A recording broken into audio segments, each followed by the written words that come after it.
No rap on there, 2007. Peter E.J. Hughes on January 5th. Mountaineer Doma Sherpa fell off a cliff. Madeline Our dead are never dead to us until we have forgotten them, wrote the legendary novelist George Eliot. And no work by Chicago-based artists has done more to memorialize the dead than Rap of the Dead, Robbie Fulks' year-end hip-hop send-off to the falling greats. I'm Greg Kot. And I'm Kot and Derogatis, and today on Sound Opinions, we'll take a look at the final installment, Rap of the Dead 2015. We'll also be examining previous year's Raps of the Dead, illuminating a long-standing Chicago mainstay with valuable critical insight, historical context, and stark derision. Hit it!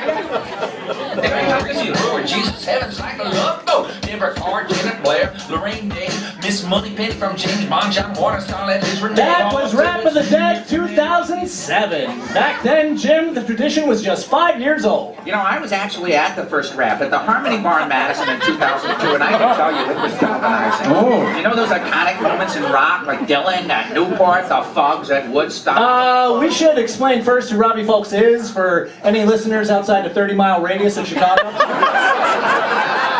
Robbie is an eccentric... Beatles at Shea Stadium, Plastic Penny at Isle of Wight, 1968, Elvis Costello on SNL, the X-Ray Specs at Batteries Not Included. Excuse me, Jim, Robbie's an artist who emerged in the mid-90s alt-country movement, which vitally linked the urban interest in working-class self-expression with the artier provocations of classic punk. And Chicago proved a fertile community for the music, with groups such as Wilco and Moonshine Willie forging new sonic pathways and rocking like crazy. And oh, by the way, I was at Batteries Not Included when X-Ray Specs played there in 1979. Oh, really? Yeah, right there among the heaving hordes of youth, I stood lapping up pop culture history as it unfolded before my very eyes and spilled into my very mouth. That's amazing, Jim. What songs did X-Ray Specs play then? I don't specifically remember, but I do recall a strong collective sense of history in the making. I remember the drummer glowing, day glowing you might say, in the crimson spotlight, furiously attacking his kit like there was no tomorrow, which you know, in Thatcher's England, there really wasn't. Well, that's a great reminder that music never happens in a vacuum. Right, Greg. That's why critics like us are so important, always reminding the music fans of the broader context behind the music they think they love. And just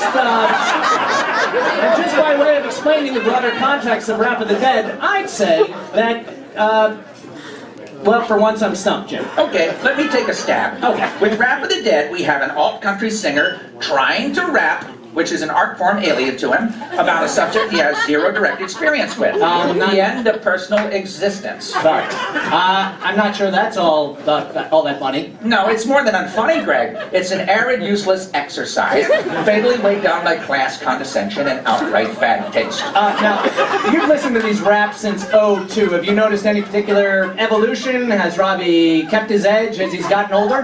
I myself have never gotten the appeal of Robbie Fulks, except that first rap, the one that I personally witnessed in Madison. That's in Wisconsin, right? As far as particular lines, I never noticed particular lines, but evolution, I'd say, there's been a devolution. This year's rap, with its long Stan Freberg salute, gotta say, it demonstrated not only a tin ear, but a stunning lack of social consciousness. This is the year of Black Lives Matter. To do a cheesy production number about Columbus's so-called discovery of America? Where has this man been living? In an iron lung? Well, you have to keep in mind this is an artist who specializes in pushing boundaries. His flagship song has the word fuck 22 times and faggot twice. Now is a good time to remind our listeners, this is WBEZ. We should probably focus less on particular words and more on the broader context in which these words occur. Okay then, let's wrap up by looking at Robbie Fulks, the man himself, in a broader context. How do you place him in the hierarchy of popular music? At the very bottom.